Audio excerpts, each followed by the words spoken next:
বিসমিল্লাহির রহমানির রহিম। পরম করুণাময় ও অসীম দয়ালু আল্লাহর নামে শুরু। আলিফ লাম রা কিতাবুন উহকিমাত আয়াতুহু সুম্মা ফুসসিলাত মিন লাদুন হাকীমিন খাবীর।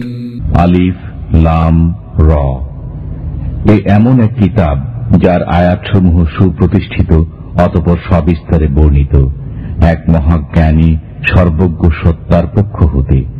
আল্লা তা'বুদু ইল্লাল্লাহ ইন্নানী লাকুম মিনহু নাযীরুন ওয়া বাশীর। যেন তোমরা আল্লাহ ব্যতীত অন্য কারো বন্দেগী না করো, নিশ্চয় আমি তোমাদের প্রতি তারই পক্ষ হতে সতর্ককারী ও সুসংবাদদাতা। وَأَنِ اسْتَغْفِرُوا رَبَّكُمْ ثُمَّ تُوبُوا إِلَيْهِ يُمَتِّعْكُمْ مَتَاعًا حَسَنًا إِلَى أَجَلٍ مُّسَمًّى وَيُؤْتِ كُلَّ ذِي فَضْلٍ فَضْلَهُ وَإِن تَوَلَّوْا فَإِنِّي أخاف عليكم عذاب يوم كبير। আর তোমরা নিজেদের পালনকর্তার সমীপে ক্ষমা প্রার্থনা করো, অনন্তর তারই প্রতি মনোনিবেশ করো, তাহলে তিনি তোমাদেরকে নির্দিষ্ট সময় পর্যন্ত উৎকৃষ্ট জীবনোপকরণ দান করবেন এবং অধিক আমলকারীকে বেশি করে দেবেন। আর যদি তোমরা বিমুখ হতে থাকো, তবে আমি তোমাদের উপর এক মহাদিবসের আযাবের আশঙ্কা করছি। ইলাল্লাহি মারজিউকুম ওয়া হুয়া আলা কুল্লি শাইইন কাদির। আল্লাহর সান্নিধ্যে তোমাদেরকে ফিরে যেতে হবে, আর তিনি সবকিছুর উপর ক্ষমতাবান। আলা ইন্নাহুম ইয়াসনুনা সুদুরহুম লিয়াস্তাখফু মিনহু ألا حين يستغشون ثيابهم يعلم ما يسرون وما يعلنون إنه عليم بذات الصدور। জেনে রাখো, নিশ্চয়ই তারা নিজেদের বক্ষদেশ ঘুরিয়ে দেয় যেন আল্লাহর নিকট হতে লুকাতে পারে। শুনো, তারা যখন কাপড়ে নিজেদেরকে আচ্ছাদিত করে, তিনি তখনও জানেন যা কিছু তারা চুপিসারে বলে আর প্রকাশ্যভাবে বলে। নিশ্চয় তিনি জানেন যা কিছু অন্তরসমূহে নিহিত রয়েছে। ওয়ামা মিন দাব্বাতিন ফিল আরদি ইল্লা আলাল্লাহি রিজকুহা ওয়া ইয়ালামু মুস্তাকাররাহা ওয়া মুস্তাওদাআহা কুল্লুন ফি কিতাবিম মুবিন। আর পৃথিবীতে কোনো বিচরণশীল নেই, তবে সবার জীবিকার দায়িত্ব আল্লাহ নিয়েছেন। তিনি জানেন তারা কোথায় থাকে এবং কোথায় সমাপিত হয়। সবকিছুই এক সুবিন্যস্ত কিতাবে রয়েছে। وهو الذي خلق السماوات والأرض في 6 أيام وكان عرشه على الماء ليبلوكم أيكم أحسن عملا ولئن قلت إنكم مبعوثون من بعد الموت ليقولن الذين كفروا إن هذا إلا سحر مبين। আসমান ও জমিন 6 দিনে তৈরি করেছেন, তার আরশ ছিল পানির উপরে। তিনি তোমাদেরকে পরীক্ষা করতে চান যে তোমাদের মধ্যে কে সবচেয়ে ভালো কাজ করে। আর যদি আপনি তাদেরকে বলেন যে নিশ্চয় তোমাদেরকে মৃত্যুর পরে জীবিত উঠানো হবে, তখন কাফির অবশ্য বলে এটা তো স্পষ্ট জাদু। ولئن أخرنا عنهم العذاب إلى أمة معدودة ليقولن ما يحبسه ألا يوم يأتيهم ليس مصروفا عنهم وحاق بهم ما كانوا به يستهزئون আর যদি আমি এক নির্ধারিত মেয়াদ পর্যন্ত তাদের আযাব স্থগিত রাখি তাহলে তারা নিশ্চয়ই বলবে কোন জিনিসে আযাব ঠেকিয়ে রাখছে। শুনে রাখো, যেদিন তাদের উপর আযাব এসে পড়বে সেদিন কিন্তু তা ফিরে যাওয়া নয়। তারা যে ব্যাপারে উপহাস করত তাই তাদেরকে ঘিরে ফেলবে। ولئن أذقنا الإنسان منا رحمة ثم نزعناها منه إنه ليئوس كفور আর অবশ্যই যদি আমি মানুষকে আমার রহমতের আস্বাদ গ্রহণ করতে দেই অতঃপর তা তার থেকে ছিনিয়ে নেই তাহলে সে হতাশ ও কৃতজ্ঞ হয়। ولئن أذقناه نعماء بعد ضراء مسته ليقولن ذهب السيئات عني إنه لفرح فخور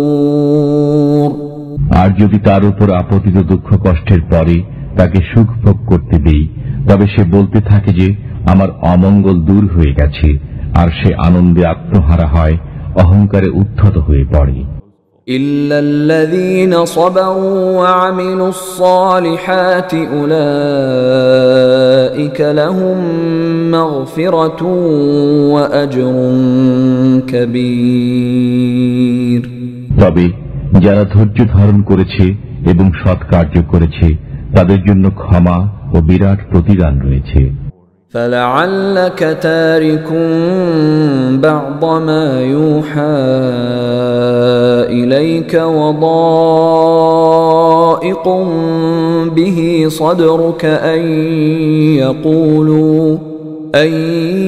يقولوا لولا أنزل عليه كنز أو جاء معه ملك إنما أنت نذير والله على كل شيء وكيل আর সম্ভবত ওইসব আহকাম যা ওহীর মাধ্যমে তোমার নিকট পাঠানো হয় তার কিছু অংশ বর্জন করবে এবং এতে মন ছোট করে বসবে। তাদের এ কথায় যে তার উপর কোন ধন ভাণ্ডার কেন অবতীর্ণ হয়নি অথবা তার সাথে কোনো ফেরেশতা আসেনি কেন, তুমি তো শুধু সতর্ককারী মাত্র, আর সবকিছুর দায়িত্বভারিত আল্লাহ নিয়েছেন। أم يقولون افتراه قل فأتوا بعشر سور مثله مفتريات وادعوا من استطعتم من دون الله إن كنتم صادقين তারা কি বলে, কোরআন তুমি তৈরি করেছ? তুমি বলো, তবে তোমরা অনুরূপ 10টি সূরা তৈরি করে নিয়ে আসো এবং আল্লাহ ছাড়া যাকে পারো ডেকে নাও যদি তোমাদের কথা সত্য হয়ে থাকে। فإن لم يستجيبوا لكم فاعلموا أنما أنزل بعلم الله وأن لا إله إلا هو فهل أنتم مسلمون অতঃপর তারা যদি তোমাদের কথা পূরণ করতে অপারগ হয় তবে জেনে রাখো এটা আল্লাহর ইলম দ্বারা অবতীর্ণ হয়েছে। আরো একিন করে নাও যে আল্লাহ ব্যতীত কোনো অন্য মাবুদ নেই। অতএব এখন কি তোমরা আত্মসমর্পণ করবে? من كان يريد الحياة الدنيا وزينتها نوف إليهم أعمالهم فيها نوفي إليهم أعمالهم فيها وهم فيها لا يبخسون যে ব্যক্তি পার্থিব জীবন ও তার চাকচিক্য কামনা করে, আমি তাদের দুনিয়াতেই তাদের আমলের প্রতিফল ভোগ করিয়ে দেব এবং তাতে তাদের প্রতি কিছুমাত্র কমতি করা হবে না। أولئك الذين ليس لهم في الآخرة إلا النار وحبط ما صنعوا فيها وباطل ما كانوا يعملون এরাই হলো সেসব লোক আখিরাতে যাদের জন্য আগুন ছড়া নেই। তারা এখানে যা কিছু করেছিল সবই বরবাদ করেছে, আর যা কিছু উপার্জন করেছিল সবই বিনষ্ট হল। أفمن كان على بينة من ربه ويتلوه شاهد منه ومن قبله كتاب موسى إماما ورحمة أولئك يؤمنون به ومن يكفر به من الأحزاب فالنار موعده فلا تك في مرية منه إنه الحق من ربك ولكن أكثر الناس لا يؤمنون আচ্ছা বলো তো, যে ব্যক্তি তার প্রভু সুস্পষ্ট পথে রয়েছে আর সাথে সাথে আল্লাহর তরফ হতে একটি সাক্ষীও বর্তমান রয়েছে এবং তার পূর্ববর্তী মুসা আলাইহিস সালামের কিতাব ও সাক্ষী যা ছিল পথ নির্দেশক তরফ হতে একটি সাক্ষীও বর্তমান রয়েছে এবং তার পূর্ববর্তী মুসা আলাইহিস সালামের কিতাব ও সাক্ষী যা ছিল পথ নির্দেশক ও রহমত স্বরূপ এর কিতাব ও সাক্ষী যা ছিল পথ নির্দেশক ও রহমত স্বরূপ, তিনি কি অন্যান্যের সমান? অতএব তারা কোরআনের প্রতি ঈমান আনে, আর ওই সব দলের যে কেউ তা অস্বীকার করে দোজখী হবে তার ঠিকানা। অতএব আপনি তাতে কোনো সন্দেহে থাকবেন না, নিঃসন্দেহে এটা আপনার পালনকর্তার পক্ষ হতে ধ্রুব সত্য, তথাপি অনেকেই তা বিশ্বাস করে না। ومن أظلم ممن افترى على الله كذبا أولئك يعرضون على ربهم ويقول الأشهاد هؤلاء الذين كذبوا على ربهم ألا لعنة الله على الظالمين আর তাদের চেয়ে বড় জালিম কে হতে পারে যারা আল্লাহর প্রতি মিথ্যারোপ করে? এসব লোককে তাদের পালনকর্তার সাক্ষাৎ সম্মুখীন করা হবে, আর সাক্ষীগণ বলতে থাকবে, এরাই ওই সব লোক যারা তাদের পালনকর্তার প্রতি মিথ্যারোপ করেছিল। শুনে রাখো, জালিমদের উপরে আল্লাহর অভিসম্পাত রয়েছে। الذين يصدون عن سبيل الله ويبغونها عوجا وهم بالآخرة هم كافرون যারা আল্লাহর পথে বাধা দেয় আর তাতে বক্রতা খুঁজে বেড়ায়, এরাই আখিরাতকে অস্বীকার করে। أولئك لم يكونوا معجزين في الأرض وما كان لهم من دون الله من أولياء يضاعف لهم العذاب ما كانوا يستطيعون السمع وما كانوا يبصرون তারা পৃথিবীতে আল্লাহকে অপারগ করতে পারবে না এবং আল্লাহ ব্যতীত তাদের কোনো সাহায্যকারীও নেই। তাদের জন্য দ্বিগুণ শাস্তি রয়েছে, তারা শুনতে পারত না এবং দেখতেও পেত না। أولئك الذين خسروا أنفسهم وضل عنهم ما كانوا يفترون এরা সেই লোক যারা নিজেরাই নিজেদেরকে ক্ষতিগ্রস্ত করেছে, আর তারা যা কিছু মিথ্যা মাবুদ সাব্যস্ত করেছিল তা সবই তাদের থেকে হারিয়ে গেছে। لا جرم أنهم في الآخرة هم الأخسرون আখিরাতে এরাই হবে সর্বাধিক ক্ষতিগ্রস্ত, কোনো সন্দেহ নেই। إن الذين آمنوا وعملوا الصالحات وأخبتوا إلى ربهم أولئك أصحاب الجنة هم فيها خالدون নিশ্চয় যারা ঈমান এনেছে ও সৎ কাজ করেছে এবং স্বীয় পালনকর্তার সঙ্গে বিনয় প্রকাশ করেছে, তারাই বেহেশতবাসী, সেখানেই তারা চিরকাল থাকবে। مثل الفريقين كالأعمى والأصم والبصير والسميع هل يستويان مثلا أفلا تذكرون উভয় পক্ষের দৃষ্টান্ত হচ্ছে যেমন অন্ধ ও বধির এবং যে দেখতে পায় ও শুনতে পায়, উভয়ের অবস্থা কি এক সমান? তবুও তোমরা কি ভেবে দেখো না? ولقد أرسلنا نوحا إلى قومه إني لكم نذير مبين আর অবশ্যই আমি নূহ আলাইহিস সালামকে তার জাতির প্রতি প্রেরণ করেছি। তিনি বললেন, নিশ্চয় আমি তোমাদের জন্য প্রকাশ্য সতর্ককারী। ألا تعبدوا إلا الله إني أخاف عليكم عذاب يوم أليم তোমরা আল্লাহ ব্যতীত কারো ইবাদত করবে না, নিশ্চয় আমি তোমাদের ব্যাপারে এক যন্ত্রণাদায়ক দিনের আযাবের ভয় করছি।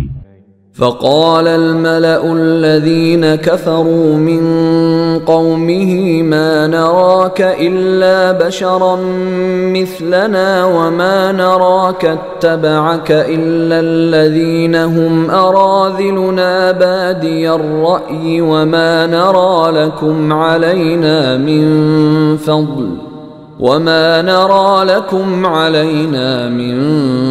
فضل بل نظنكم كاذبين তখন তার কওমের কাফির প্রধানরা বলল, আমরা তো আপনাকে আমাদের মতো একজন মানুষ ব্যতীত আর কিছু মনে করি না, আর আমাদের মধ্যে যারা ইতর ও স্থূল বুদ্ধি সম্পন্ন তারা ব্যতীত কাউকে তো আপনার আনুগত্য করতে দেখি না, এবং আমাদের উপর আপনাদের কোনো প্রাধান্য দেখি না, বরং আপনারা সবাই মিথ্যাবাদী বলে আমরা মনে করি।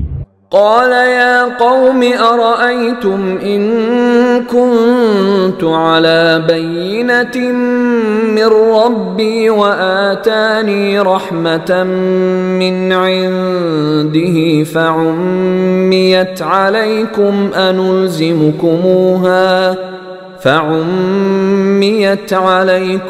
أنلزمكموها وأنتم لها كارهون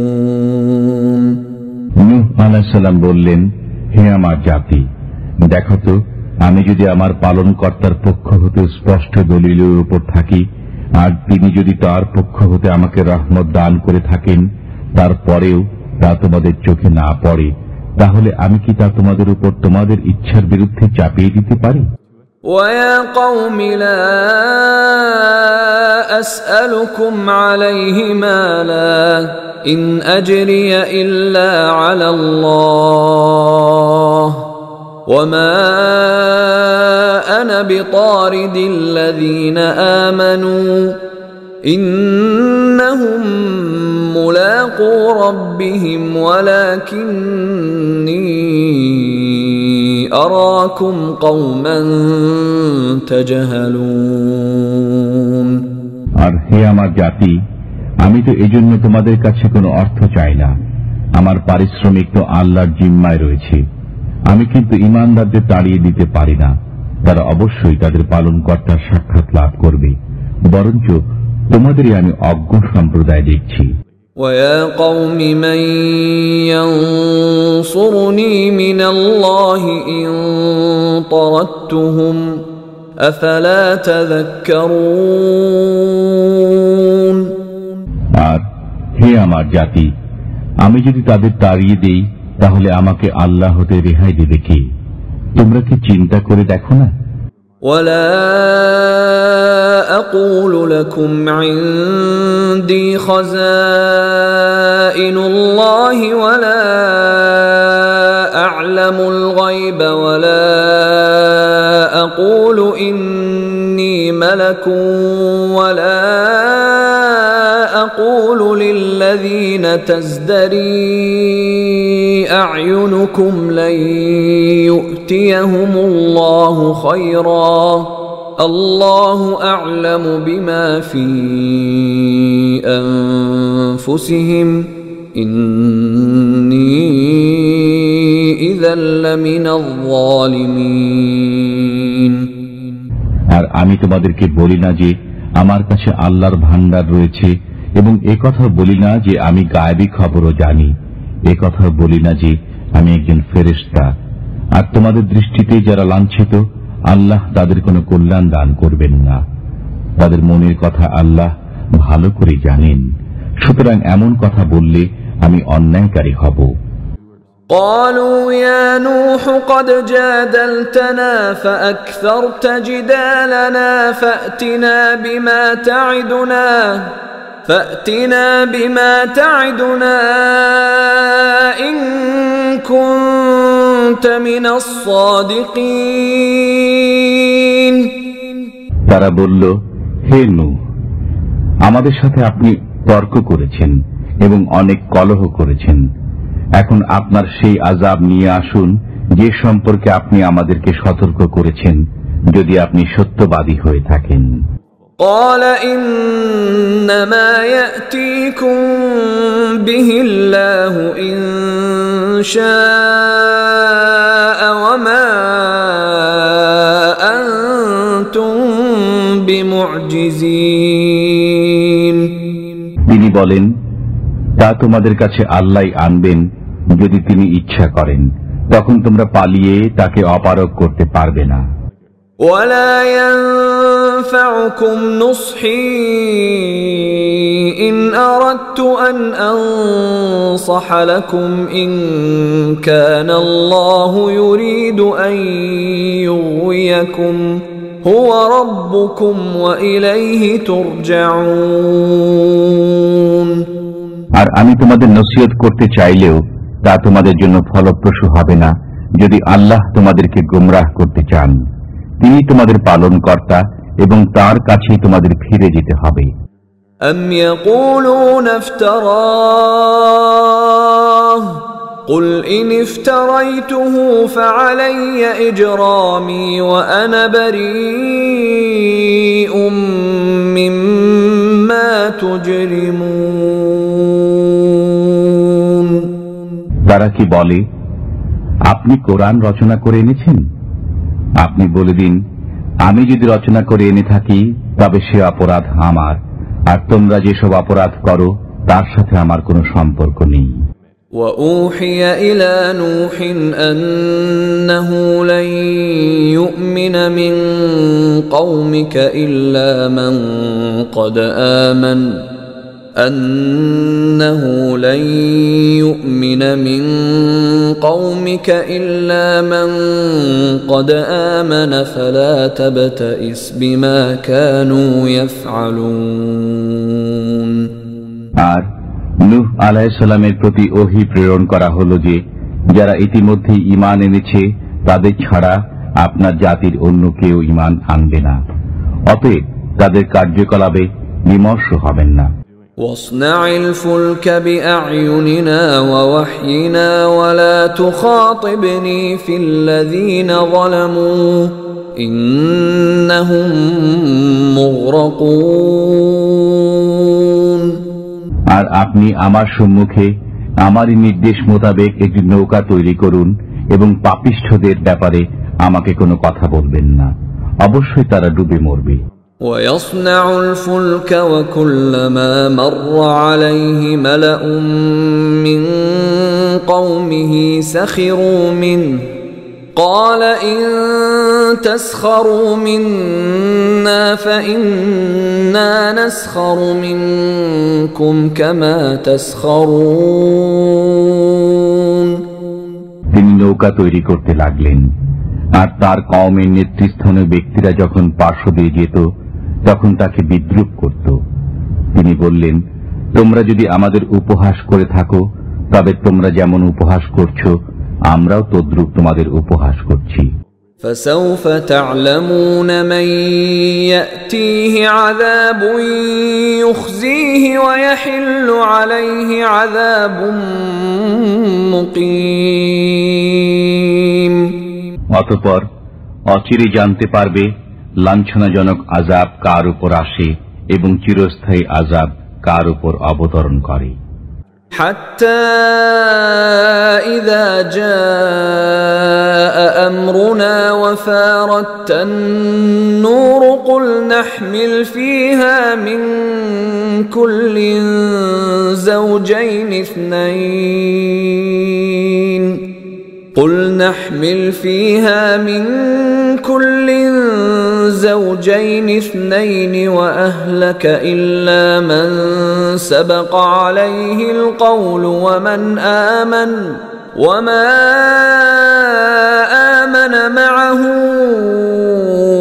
إلا قليل। অবশেষে যখন আমার হুকুম এসে পৌঁছল এবং ভূপৃষ্ঠ উচ্ছ্বসিত হয়ে উঠল, আমি বললাম, সর্বপ্রকার জোড়ার 2টি করে এবং যাদের উপরে পূর্বাহ্নে হুকুম হয়ে গেছে তাদের বাদ দিয়ে আপনার পরিজনবর্গ ও সকল ঈমানদারগণকে নৌকায় তুলে নিন। বলা বাহুল্য, অতি অল্প সংখ্যক লোকই তার সাথে ঈমান এনেছিল। وقال اركبوا فيها بسم الله مجريها ومرساها إن ربي لغفور رحيم। আর তিনি বললেন, তোমরা এতে আরোহণ করো, আল্লাহ নামেই এর গতি ও স্থিতি, আমার পালনকর্তা অতি ক্ষমা পরায়ণ মেহেরবান। وهي تجري بهم في موج كالجبال ونادى نوح ابنه وكان في معزل يا بني اركب معنا ولا تكن مع الكافرين। আর নৌকাখানি তাদের বহন করে চলল পর্বত প্রমাণ তরঙ্গমালার মাঝে। আর নূহ আলাইহিস সালাম তার পুত্রকে ডাক দিলেন, আর সে সরে রয়েছিল। তিনি বললেন, প্রিয় বৎস, আমাদের সাথে আরোহণ করো এবং কাফিরদের সাথে থেকো না। قال سآوي إلى جبل يعصمني من الماء قال لا عاصم اليوم من أمر الله إلا من رحم وحال بينهما الموج فكان من المغرقين। সে বলল, আমি অচিরেই কোন পাহাড়ে আশ্রয় নেব যা আমাকে পানি হতে রক্ষা করবে। নূহ আলাইহিস সালাম বললেন, আজিকার দিনে আল্লাহর হুকুম থেকে কোনো রক্ষাকারী নেই, একমাত্র তিনি যাকে দয়া করবেন। এমন সময় উভয়ের মাঝে তরঙ্গ আড়াল হয়ে দাঁড়ালো, ফলে সে নিমজ্জিত হল। وقيل يا أرض ابلعي ماءك ويا سماء أقلعي وغيض الماء وقضي الأمر واستوت على الجودي وقيل بعدا للقوم الظالمين। আর নির্দেশ দেয়া হলো, হে পৃথিবী, তোমার পানি গিলে ফেলো, আর হে আকাশ, ক্ষান্ত হও। আর পানি হ্রাস করা হলো এবং কাজ শেষ হয়ে গেল। আর যদি পর্বতে নৌকা ভিড়ল এবং ঘোষণা করা হলো, দুরাত্মা কাফিররা নিপাত যাক। ونادى نوح ربه فقال رب إن ابني من أهلي وإن وعدك الحق وإن وعدك الحق وأنت أحكم الحاكمين আর নূহ আলাইহিস সালাম তার পালনকর্তাকে বললেন, হে পরওয়ারদিগার, আমার পুত্র তো আমার পরিজনদের অন্তর্ভুক্ত, আর আপনার ওয়াদাও নিঃসন্দেহে সত্য, আর আপনি সর্বাপেক্ষা বিজ্ঞ ফয়সালাকারী। قال يا نوح إنه ليس من أهلك إنه عمل غير صالح فلا تسألني ما ليس لك به علم إني أعظك أن تكون من الجاهلين আল্লাহ বললেন, হে নূহ, নিশ্চয় সে আপনার পরিবারভুক্ত নয়, নিশ্চয়ই সে দুরাচার। সুতরাং আমার কাছে এমন দরখাস্ত করবেন না যার খবর আপনি জানেন না। আমি আপনাকে উপদেশ দিচ্ছি যে আপনি অজ্ঞদের দলভুক্ত হবেন না। قال رب إني أعوذ بك أن أسألك ما ليس لي به علم وإلا تغفر لي وترحمني أكن من الخاسرين নূহ আলাইহিস সালাম বললেন, হে আমার পালনকর্তা, আমার যা জানা নেই এমন কোন দরখাস্ত করা হবে, আমি আপনার কাছে আশ্রয় চাইছি। আপনি যদি আমাকে ক্ষমা না করেন, দয়া না করেন, তাহলে আমি ক্ষতিগ্রস্ত হব। قيل يا نوح اهبط بسلام منا وبركات عليك وعلى ممن معك وأمم سنمتعهم ثم يمسهم منا عذاب أليم হুকুম হলো, হে নূহ, আমার পক্ষ হতে নিরাপত্তা এবং আপনার নিজের ও সঙ্গীয় সম্প্রদায়গুলির উপর বরকত সহকারে অবতরণ করুন, আর অন্যান্য যেসব সম্প্রদায় রয়েছে আমি তাদেরকেও উপকৃত হতে দেব। অতঃপর তাদের উপর আমার দারুণ আযাব আপতিত হবে। تلك من أنباء الغيب نوحيها إليك ما كنت تعلمها أنت ولا قومك من قبل هذا فاصبر إن العاقبة للمتقين এটা গায়েবের খবর, আমি আপনার প্রতি ওহী প্রেরণ করছি। ইতিপূর্বে এটা আপনার এবং আপনার জাতির জানা ছিল না। আপনি ধৈর্য ধারণ করুন, যারা ভয় করে চলে তাদের পরিণাম ভালো, সন্দেহ নেই। وإلى عاد أخاهم هودا قال يا قوم اعبدوا الله ما لكم من إله غيره إن أنتم إلا مفترون আর আদ জাতির প্রতি আমি তাদের ভাই হুদকে প্রেরণ করেছি। তিনি বলেন, হে আমার জাতি, আল্লাহর বন্দেগী করো, তিনি ভিন্ন তোমাদের কোনো মাবুদ নেই, তোমরা সবাই মিথ্যা আরোপ করছো। يا قوم لا أسألكم عليه أجرا إن أجري إلا على الذي فطرني أفلا تعقلون হে আমার জাতি, আমি এজন্য তোমাদের কাছে কোনো মজুরি চাই না, আমার মজুরি তারই কাছে যিনি আমাকে পয়দা করেছেন, তবু তোমরা কেন বুঝো না? ويا قوم استغفروا ربكم ثم توبوا إليه يرسل السماء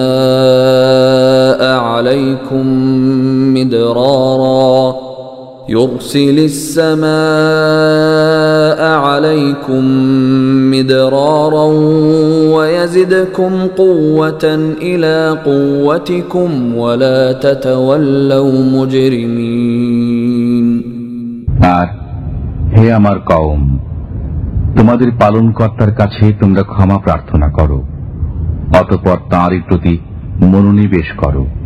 তিনি আসমান থেকে তোমাদের উপর বৃষ্টিধারা প্রেরণ করবেন এবং তোমাদের শক্তির উপর শক্তি বৃদ্ধি করবেন। তোমরা কিন্তু অপরাধীদের মতো বিমুখ হও না। قالوا يا هود ما جئتنا ببينة وما نحن بتاركي آلهتنا عن قولك وما نحن بتاركي آلهتنا عن قولك وما نحن لك بمؤمنين।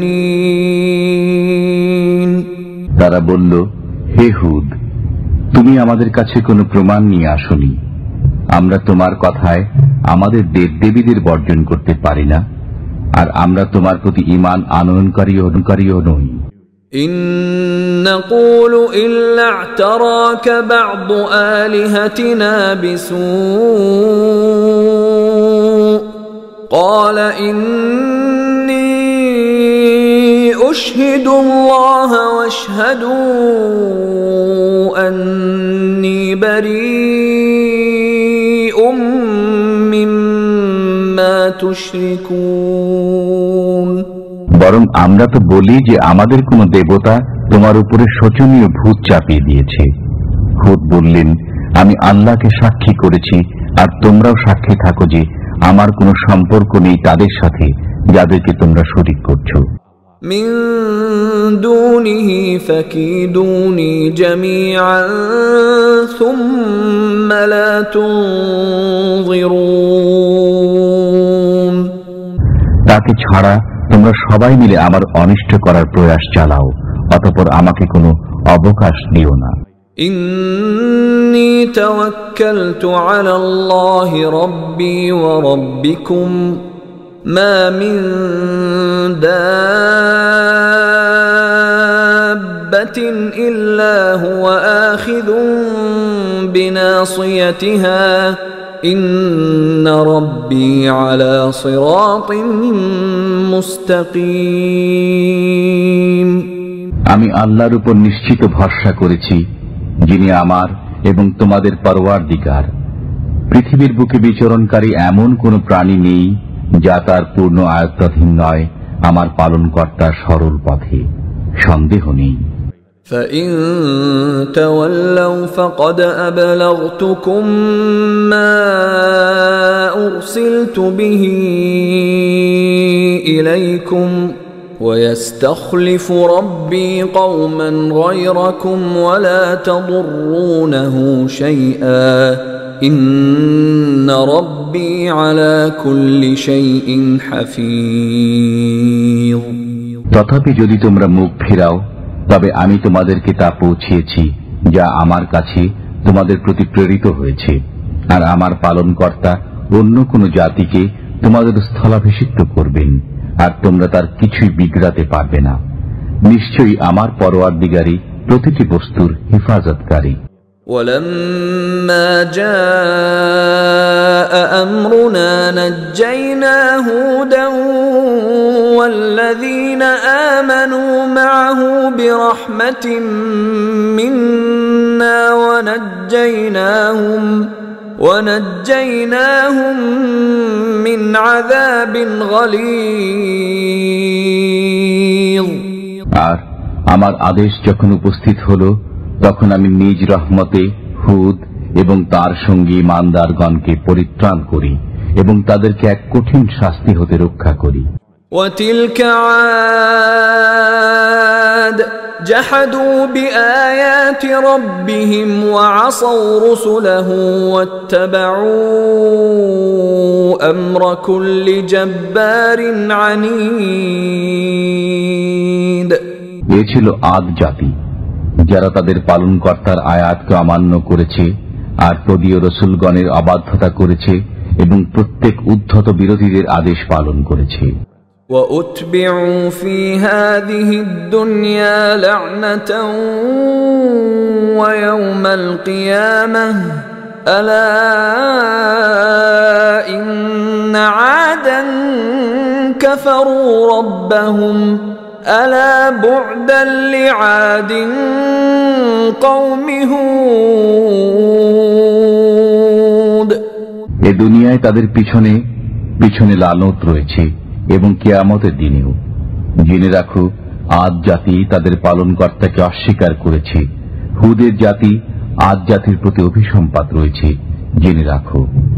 وإلى ثمود أخاهم صالحا قال يا قوم اعبدوا الله ما لكم من إله غيره هو أنشأكم من الأرض واستعمركم فيها فاستغفروه ثم توبوا إليه إن ربي قريب مجيب আর সামুদ জাতির প্রতি তাদের ভাই সালেহকে প্রেরণ করি। তিনি বললেন, হে আমার জাতি, আল্লাহর বন্দেগী করো, তিনি ছাড়া তোমাদের কোনো উপাস্য নেই। তিনি জমিন হতে তোমাদেরকে পয়দা করেছেন, তন্মধ্যে তোমাদেরকে বসতি দান করেছেন। অতএব তার কাছে ক্ষমা প্রার্থনা করো, অতঃপর তারই দিকে ফিরে চলো। আমার পালনকর্তা নিকটই আছেন, কবুল করে থাকেন, সন্দেহ নেই।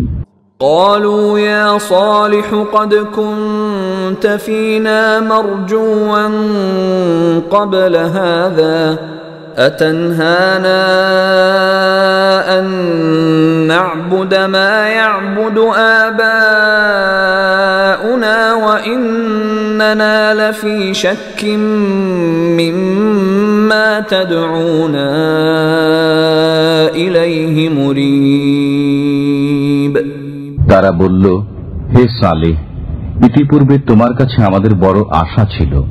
আমাদের বাপ দাদা যার পূজা করত, তুমি কি আমাদেরকে তার পূজা করতে নিষেধ করো? কিন্তু যার প্রতি তুমি আমাদের আহ্বান জানাচ্ছ, আমাদের তাতে এমন সন্দেহ রয়েছে যে মন মোটেই সায় দিচ্ছে না। قال يا قوم أرأيتم إن كنت على بينة من ربي وآتاني منه رحمة فمن ينصرني من الله إن عصيته فما تزيدونني غير تخسير সালে বললেন, হে আমার জাতি, তোমরা কি মনে করো আমি যদি আমার পালনকর্তার পক্ষ হতে বুদ্ধি বিবেচনা লাভ করে থাকি, আর তিনি যদি আমাকে নিজের তরফ হতে রহমত দান করে থাকেন, অতঃপর আমি যদি তাঁর অবাধ্য হই, তবে তাঁর থেকে কে আমায় রক্ষা করবে? তোমরা তো আমার ক্ষতি ছাড়া কিছুই বৃদ্ধি করতে পারবে না। ويا قوم هذه ناقة الله لكم آية فذروها تأكل في أرض الله ولا تمسوها بسوء فيأخذكم عذاب قريب আর হে আমার জাতি, আল্লাহর এই উষ্ট্রীটি তোমাদের জন্য নিদর্শন, অতএব তাকে আল্লাহর জমিনে বিচরণ করে খেতে দাও এবং তাকে মন্দভাবে স্পর্শ করবে না, নতুবা অতি সত্বর তোমাদেরকে আযাব পাকড়াও করবে। فعقروها فقال تمتعوا في داركم 3 أيام ذلك وعد غير مكذوب তবুও তারা এটার পা কেটে দিল।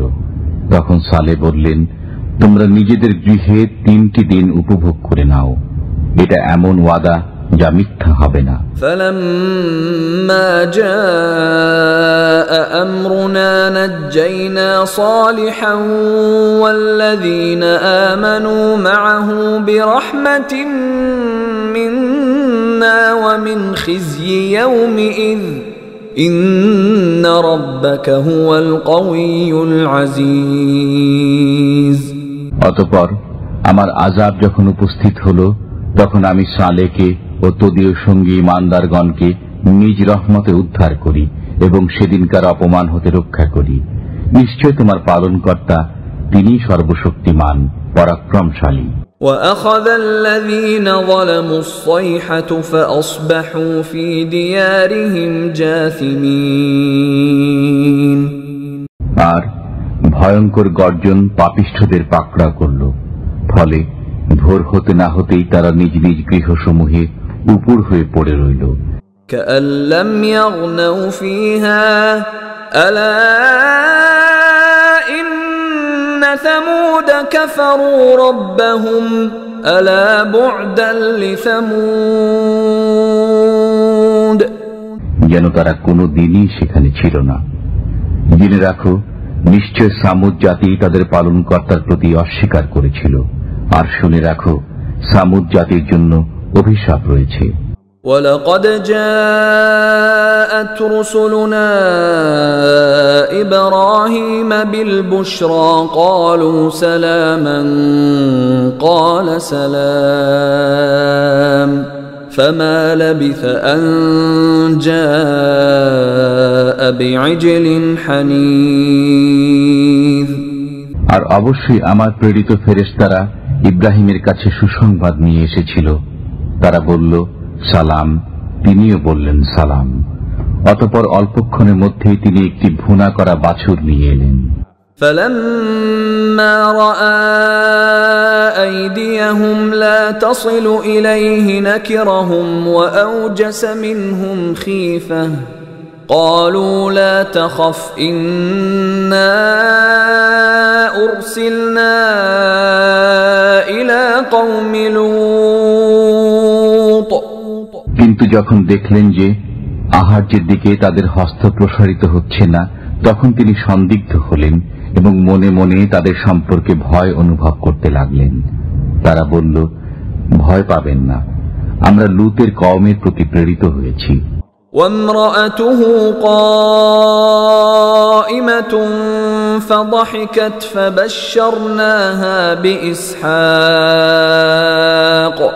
فبشرناها بإسحاق ومن وراء إسحاق يعقوب। তার স্ত্রীও নিকটে দাঁড়িয়েছিল, সে হেসে ফেলল। অতঃপর আমি তাকে ইসহাকের জন্মের সুখবর দিলাম এবং ইসহাকের পরে ইয়াকুবেরও। قالت يا ويلتى أألد وأنا عجوز وهذا بعلي شيخا إن هذا لشيء عجيب। সে বলল, কি দুর্ভাগ্য আমার, আমি সন্তান প্রসব করব, অথচ আমি বার্ধক্যের শেষ প্রান্তে এসে উপনীত হয়েছি, আর আমার স্বামীও বৃদ্ধ। এ তো ভারী আশ্চর্য কথা। قالوا أتعجبين من أمر الله رحمة الله وبركاته عليكم أهل البيت إنه حميد مجيد। তারা বলল, তুমি আল্লাহর হুকুম সম্পর্কে বিস্ময়বোধ করছো? হে গৃহবাসীরা, তোমাদের উপর আল্লাহর রহমত ও প্রভূত বরকত রয়েছে। নিশ্চয় আল্লাহ প্রশংসিত, মহিমাময়। فلما ذهب عن إبراهيم الروع وجاءته البشرى يجادلنا في قوم لوط। অতঃপর যখন ইব্রাহিম আলাইহিসসালামের আতঙ্ক দূর হল এবং তিনি সুসংবাদ প্রাপ্ত হলেন, তখন তিনি আমার সাথে তর্ক শুরু করলেন কওমে লূত সম্পর্কে। ইন্না ইব্রাহিম লাহালিমুন আওয়াহুম মুনীব।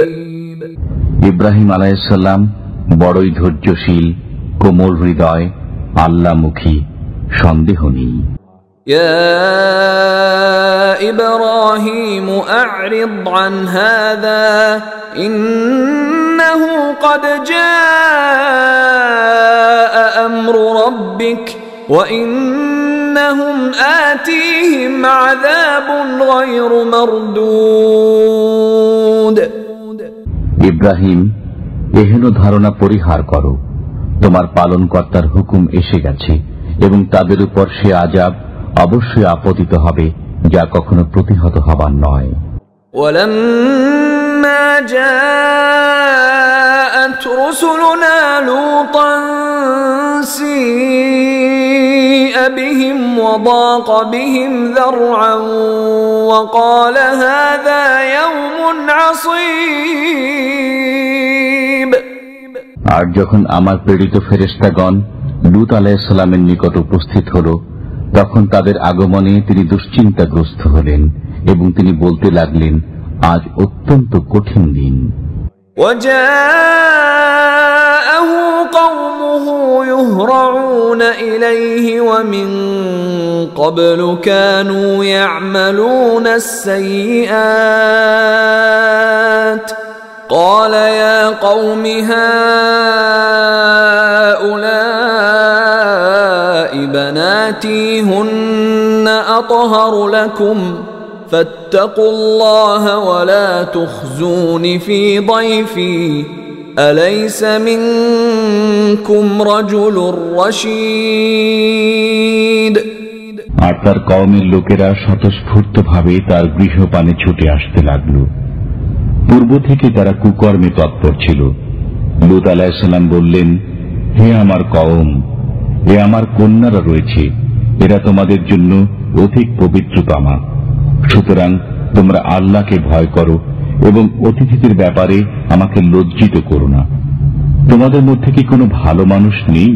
قالوا لقد علمت ما لنا في بناتك من حق وإنك لتعلم ما نريد।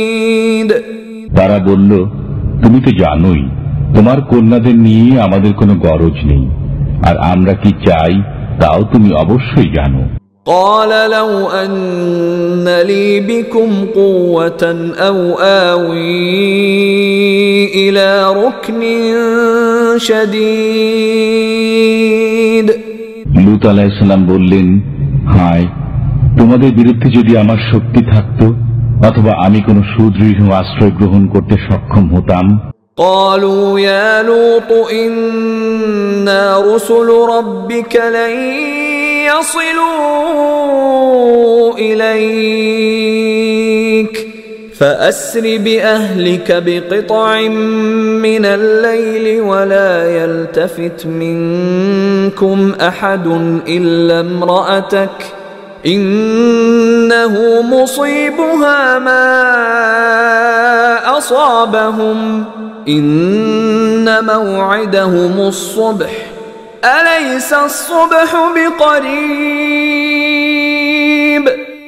মেহমান ফেরেশতাগণ বলল, হে লূত আলাইহিস সালাম, আমরা তোমাদের পালনকর্তার পক্ষ হতে প্রেরিত ফেরেশতা, এরা কখনো তোমার দিকে পৌঁছতে পারবে না।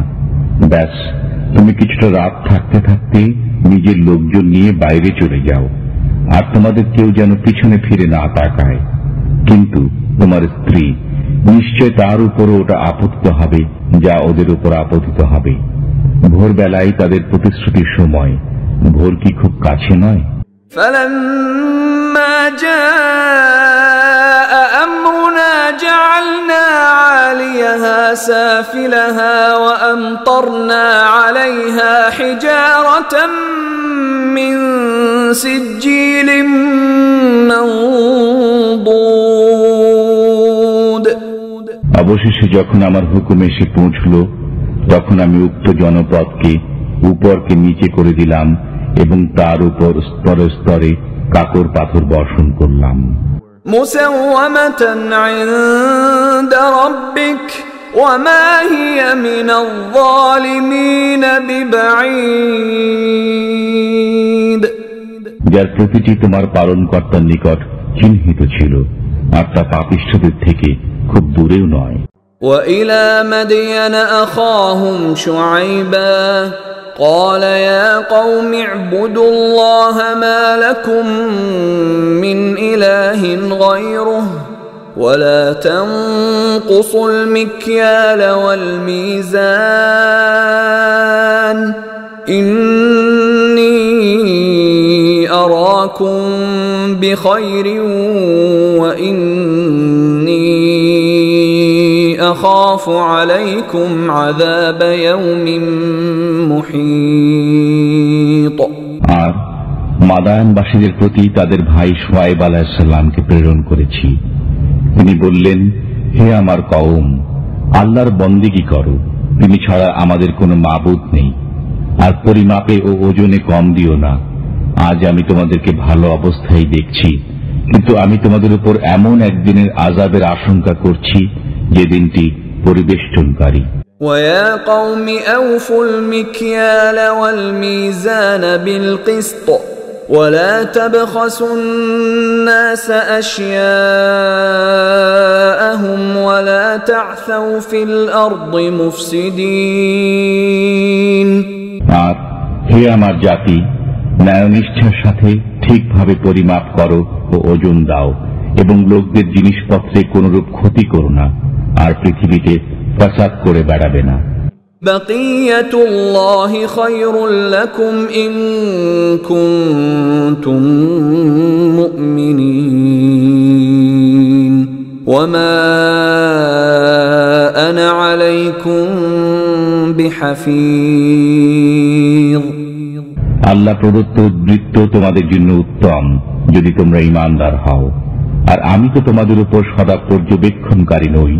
قالوا يا شعيب أصلاتك تأمرك أن نترك ما يعبد آباؤنا أو أن نفعل في أموالنا ما نشاء إنك لأنت الحليم الرشيد তারা বলল, হে শুআয়ব আলাইহিস সালাম, আপনার নামাজ কি আপনাকে এটাই শিক্ষা দেয় যে আমরা ওই উপাস্যদের পরিত্যাগ করব, আমাদের বাপ দাদারা যাদের উপাসনা করত, অথবা আমাদের ধন সম্পদে ইচ্ছা মতো যা কিছু করে থাকি তা ছেড়ে দেব? আপনি তো একজন খাসা মহৎ ব্যক্তি ও সৎপথের পথিক। قال يا قوم أرأيتم إن كنت على بينة من ربي ورزقني منه رزقا حسنا وما أريد أن أخالفكم إلى ما أنهاكم عنه إن أريد إلا الإصلاح ما استطعت وما توفيقي إلا بالله عليه توكلت وإليه أنيب শুআয়ব আলাইহিস সালাম বললেন, হে দেশবাসী, তোমরা কি মনে করো, আমি যদি আমার পরওয়ারদিগারের পক্ষ হতে সুস্পষ্ট দলিলের উপর কায়েম থাকি, আর তিনি যদি নিজের তরফ হতে আমাকে উত্তম রিজিক দান করে থাকেন, তবে কি আমি তাঁর হুকুম অমান্য করতে পারি? আর আমি চাই না যে তোমাদেরকে যা ছাড়াতে চাই পরে নিজেই সে কাজে লিপ্ত হব। আমি তো যথাসাধ্য শোধরাতে চাই। আল্লাহর মদদ দ্বারাই কিন্তু কাজ হয়ে থাকে।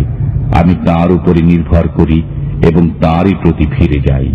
ويا قوم لا يجرمنكم شقاقي أن يصيبكم مثل ما أصاب قوم نوح أو قوم هود أو قوم صالح وما قوم لوط منكم ببعيد আর হে আমার জাতি, আমার সাথে জিদ করে তোমরা নূহ বা হুদ অথবা সালেহ আলাইহিস সালামের কওমের মতো নিজেদের উপর আযাব ডেকে আনবে না। আর লূতের জাতি তো তোমাদের থেকে খুব দূরে নয়। واستغفروا ربكم ثم توبوا إليه إن ربي رحيم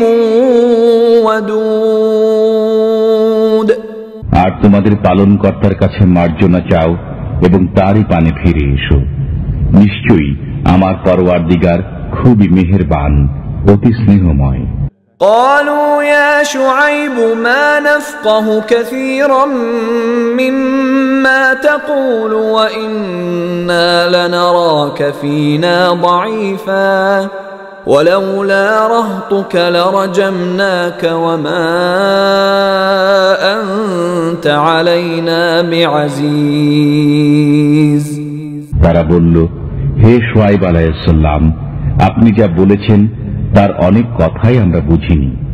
আমরা তো আপনাকে আমাদের মধ্যে দুর্বল ব্যক্তিরূপে মনে করি।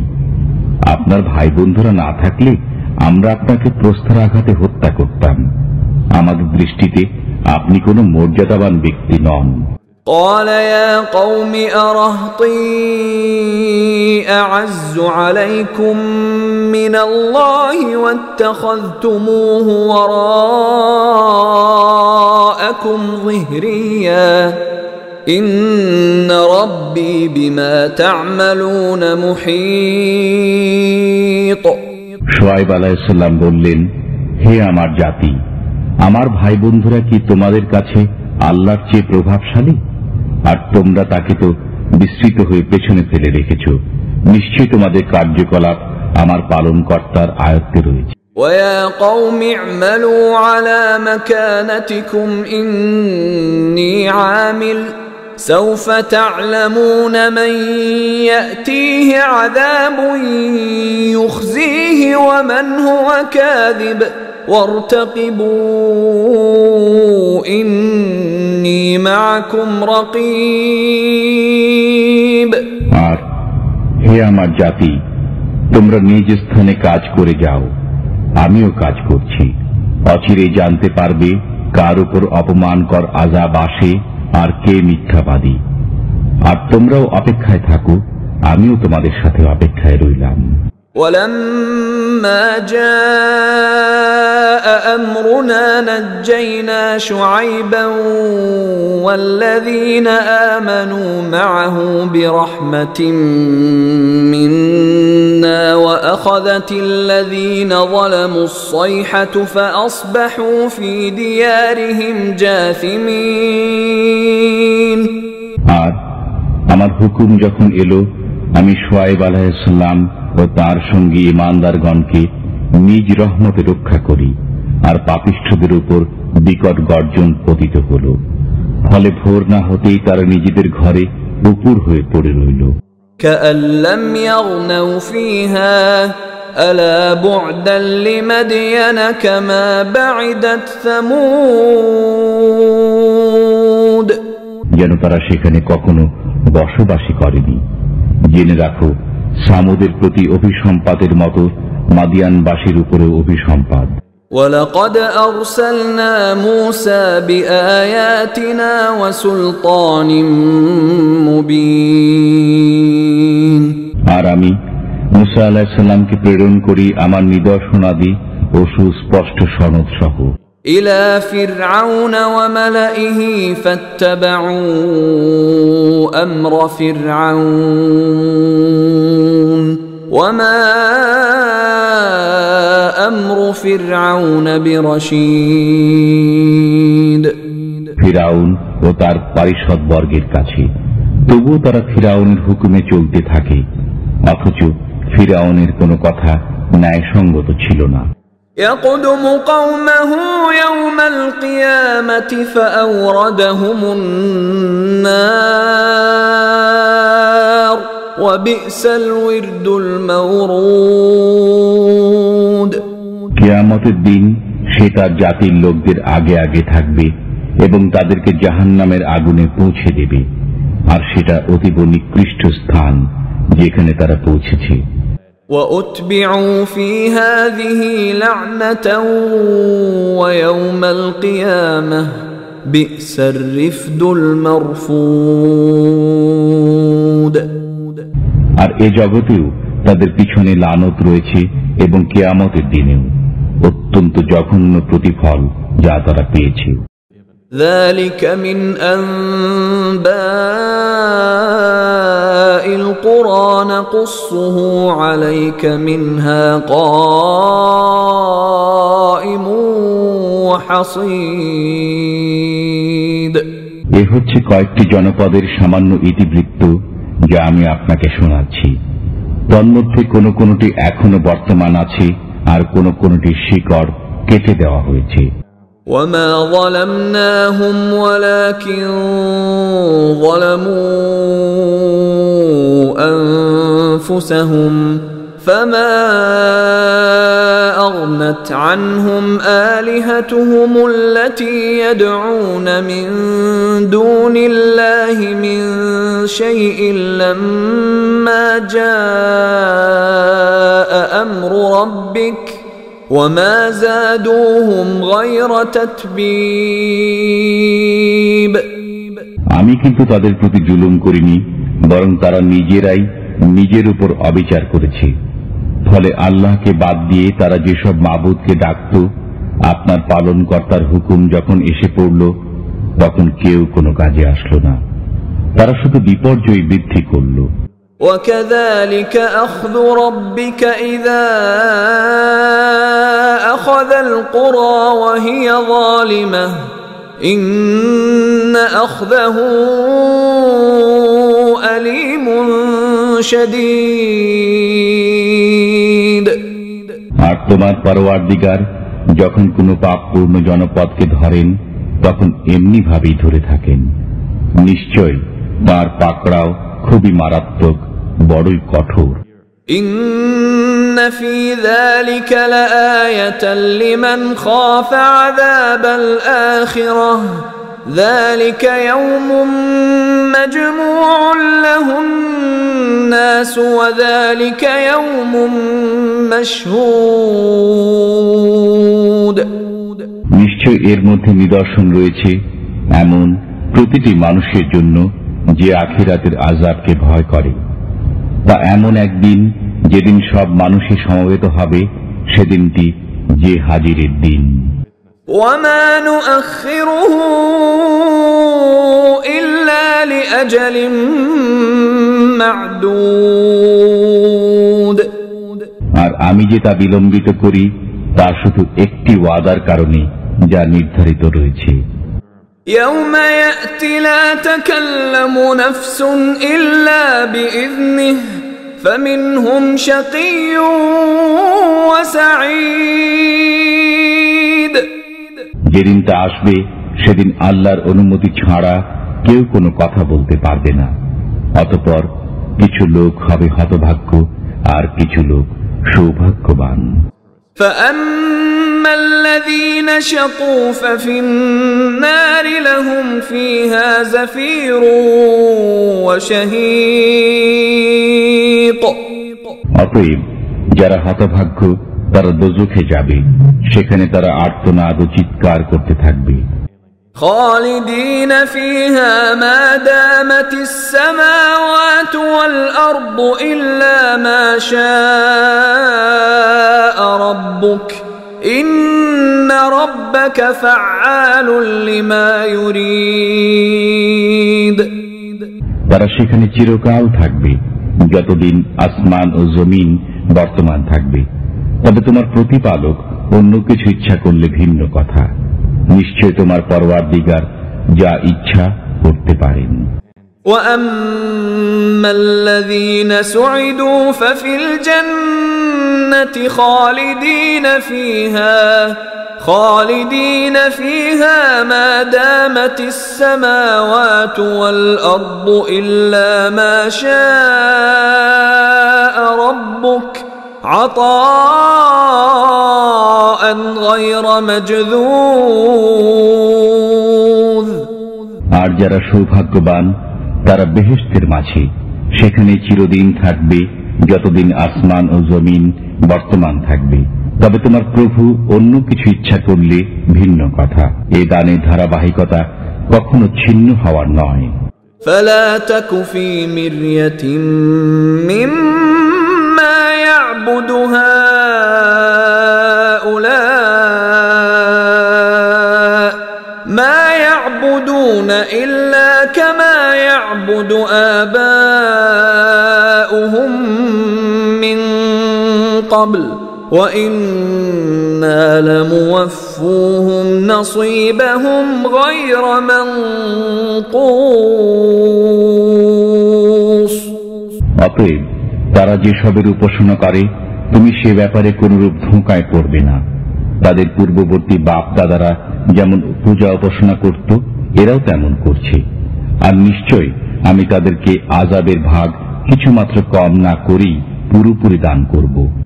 وَلَقَدْ آتَيْنَا مُوسَى الْكِتَابَ فَاخْتُلِفَ فِيهِ وَلَوْلَا كَلِمَةٌ سَبَقَتْ مِنْ رَبِّكَ لَقُضِيَ بَيْنَهُمْ وَإِنَّهُمْ لَفِي شَكٍّ مِّنْهُ مُرِيبٍ। আর আমি মুসা আলাইহিস সালামকে অবশ্যই কিতাব দিয়েছিলাম, অতঃপর তাতে বিরোধ সৃষ্টি হল। বলা বাহুল্য, তোমার পালনকর্তার পক্ষ থেকে একটি কথা যদি আগেই বলা না হতো, তাহলে তাদের মধ্যে চূড়ান্ত ফয়সালা হয়ে যেত। তারা এ ব্যাপারে এমনই সন্দেহপ্রবণ যে কিছুতেই নিশ্চিত হতে পারছে না। وَإِنَّ كُلًّا لَّمَّا لَيُوَفِّيَنَّهُمْ رَبُّكَ أَعْمَالَهُمْ إِنَّهُ بِمَا يَعْمَلُونَ خَبِيرٌ। আর যত লোকই হোক না কেন, যখন সময় হবে তোমার প্রভু তাদের সকলেরই আমলের প্রতিদান পুরোপুরি দান করবেন। নিশ্চয় তিনি তাদের যাবতীয় কার্যকলাপের খবর রাখেন। فاستقم كما أمرت ومن تاب معك ولا تطغوا إنه بما تعملون بصير। অতএব তুমি এবং তোমার সাথে যারা তওবা করেছে সবাই সোজা পথে চলে যাও, যেমন তোমায় হুকুম দেওয়া হয়েছে, এবং সীমা লঙ্ঘন করবে না। তোমরা যা কিছু করছো নিশ্চয় তিনি তার প্রতি দৃষ্টি রাখেন। ولا تركنوا إلى الذين ظلموا فتمسكم النار وما لكم من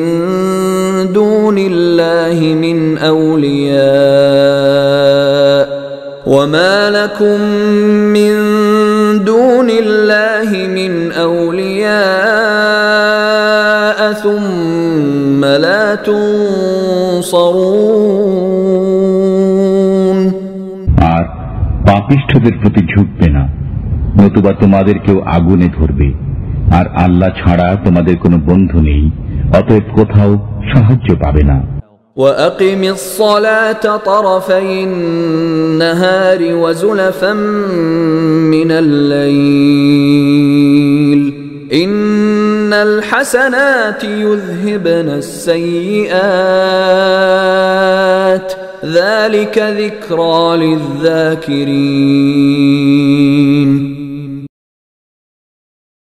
এবং রাতেরও প্রান্তভাগে পুণ্য কাজ অবশ্যই পাপ দূর করে দেয়। যারা স্মরণ রাখে তাদের জন্য এটা একটা মহা স্মারক। واصبر فإن الله لا يضيع أجر المحسنين। আর ধৈর্য ধারণ করো, নিশ্চয়ই আল্লাহ পুণ্যবানদের প্রতিদান বিনষ্ট করেন না। فلولا كان من القرون من قبلكم أولو بقية ينهون عن الفساد في الأرض إلا قليلا ممن أنجينا منهم واتبع الذين ظلموا ما أترفوا فيه وكانوا مجرمين। কাজেই তোমাদের পূর্ববর্তী জাতিগুলির মধ্যে এমন সৎকর্মশীল কেন রইল না যারা পৃথিবীতে বিপর্যয় সৃষ্টি করতে বাধা দিত? তবে মুষ্টিমেয় লোক ছিল যাদেরকে আমি তাদের মধ্য হতে রক্ষা করেছি। আর পাপিষ্ঠরা তো ভোগবিলাসে মত্ত ছিল, যার সামগ্রী তাদেরকে যথেষ্ট দেওয়া হয়েছিল। আসলে তারা ছিল মহা অপরাধী। وما كان ربك ليهلك القرى بظلم وأهلها مصلحون। আর তোমার পালনকর্তা এমন নন যে জনবসতিগুলিকে অন্যায়ভাবে ধ্বংস করে দিবেন, সেখানকার লোকেরা সৎকর্মশীল হওয়া সত্ত্বেও। ولو شاء ربك لجعل الناس أمة واحدة ولا يزالون مختلفين। আর তোমার পালনকর্তা যদি ইচ্ছা করতেন তবে অবশ্যই সব মানুষকে একই পথের পথিক করে দিতে পারতেন। ইল্লা মান রাহিমা রাব্বুক ওয়ালিযালিকা খালাকহুম ওয়া তাম্মাত কালিমাতু রাব্বিকা লাআমলাআন্না জাহান্নামা মিনাল জিন্নাতি ওয়ান নাসি আজমাঈন। তোমার পালনকর্তা যাদের উপর রহমত করেছেন তারা বাদে সবাই চিরদিন মতভেদ করতেই থাকবে এবং এজন্যই তাদেরকে সৃষ্টি করেছেন। আর তোমার আল্লাহর কথাই পূর্ণ হল যে অবশ্যই আমি জাহান্নামকে জিন ও মানুষ দ্বারা একযোগে ভর্তি করব। وَكُلًّا نَّقُصُّ عَلَيْكَ مِنْ أَنبَاءِ الرُّسُلِ مَا نُثَبِّتُ بِهِ فُؤَادَكَ وَجَاءَكَ فِي هَٰذِهِ الْحَقُّ وَمَوْعِظَةٌ وَذِكْرَىٰ لِلْمُؤْمِنِينَ। আর আমি রাসূলগণের সবকিছু বৃত্তান্তই তোমাকে বলছি যা দ্বারা তোমার অন্তরকে মজবুত করছি, আর এভাবে তোমার নিকট মহাসত্য এবং ঈমানদারদের জন্য নসিহত ও স্মরণীয় বিষয়বস্তু এসেছে। وَقُل لِّلَّذِينَ لَا يُؤْمِنُونَ اعْمَلُوا عَلَىٰ مَكَانَتِكُمْ إِنَّا عَامِلُونَ। আর যারা ঈমান আনে না তাদের বলে দাও যে তোমরা নিজ নিজ অবস্থায় কাজ করে যাও, আমরাও কাজ করে যাই। وَانتَظِرُوا إِنَّا مُنتَظِرُونَ। এবং তোমরাও অপেক্ষা করতে থাকো, আমরাও অপেক্ষায় রইলাম। وَلِلَّهِ غَيْبُ السَّمَاوَاتِ وَالْأَرْضِ وَإِلَيْهِ يُرْجَعُ الْأَمْرُ كُلُّهُ فَاعْبُدْهُ وَتَوَكَّلْ عَلَيْهِ وَمَا رَبُّكَ بِغَافِلٍ عَمَّا تَعْمَلُونَ। আর আল্লাহর কাছেই আছে আসমান ও জমিনের গোপন তথ্য, আর সকল কাজের প্রত্যাবর্তন তারই দিকে। অতএব তারই বন্দেগী করো এবং তারই উপরে ভরসা রাখো।